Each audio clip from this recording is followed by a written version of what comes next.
بسم اللہ الرحمن الرحیم۔ آج میں آپ کو سلطنت عثمانیہ کی چند ایک ایسی چیزیں بتانے جا رہا ہوں کہ جن کو سن کر آپ کو معلوم ہوگا اور آپ سمجھ جائیں گے کہ عالم نے جو کافر ہے اس نے کیوں اور کس وجہ سے سلطنت عثمانیہ کو پاش کر دیا۔ سلطنت عثمانیہ کے اندر ان کے جو اصول تھے اور ان کا جو رہنے کا طریقہ تھا اور ان کا جو مسلمانوں کے لیے عام انسانوں کے لیے درد دل تھا،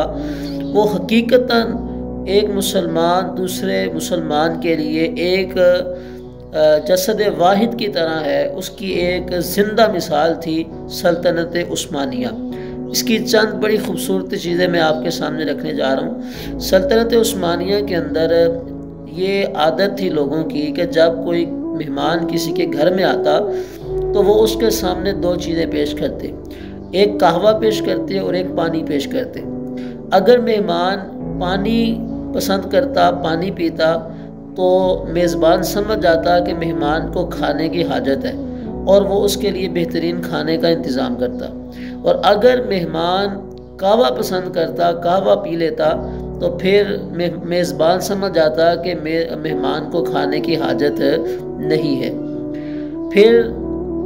سلطنت عثمانیہ کے لوگوں کی یہ عادت تھی کہ وہ اپنے گھر کے باہر دو قسم کے پھول رکھتے تھے، ایک پیلے رنگ کے اور ایک سرخ رنگ کے۔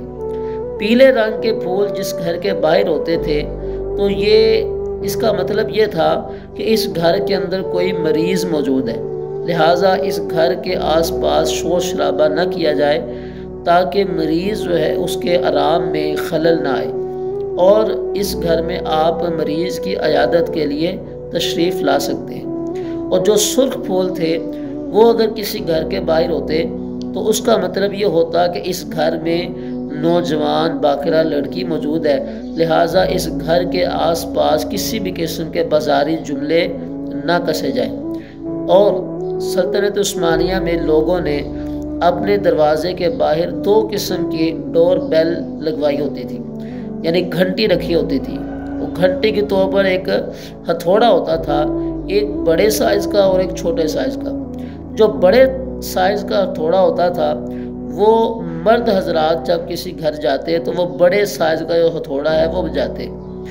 اور گھر والے یہ سن کر انہیں معلوم ہو جاتا کہ یہ بڑا ہتھوڑا جو ہے یہ بجا ہے تو اس کا مطلب ہے دروازے پر کوئی مرد آیا ہے، لہٰذا کوئی مرد ہی دروازہ کھولنے کے لیے جائے گا۔ اور اگر چھوٹا ہتھوڑا یا ہتھوڑی جو انہوں نے رکھی ہوتی ہے دروازے پہ،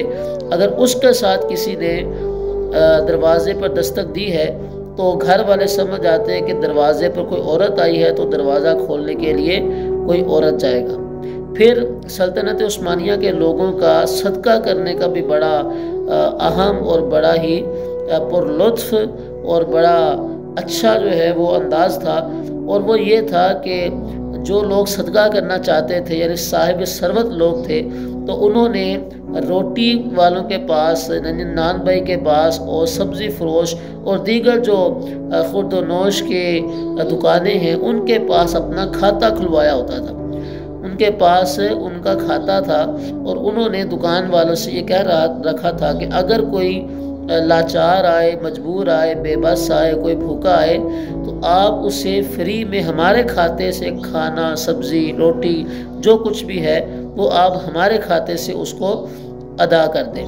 اور یہ بتانے کی ضرورت نہیں ہے کہ آپ کو اس کے بل جو ہے اس کا بل کون ادا کرے گا۔ تو اس طرح سے جب ایک ماہ گزر جاتا یا کچھ دن گزرتے تو وہ شخص آ کر دکان سے اپنا کھاتا پیسے ادا کر کے کلیئر کر لیتا، اور اس انداز سے وہ صدقہ کرتے کہ نہ ہی کسی کی عزت نفس مجروح ہوتی اور نہ ہی جو ہے وہ خود لوگوں کے سامنے شو ہوتے۔ اور آج پاکستان میں دیکھیں، یہاں ایک 10 کلو آٹے کا تھیلا دینا ہے اور وہ بھی کئی کلومیٹر لمبی لائنوں میں لگ کر، اور پھر جب آٹا دینا ہے تو اس پر بھی فوٹو سیشن ہوتا ہے۔ تو اللہ تعالیٰ سلطنت عثمانیہ کے بانیان اور ان کے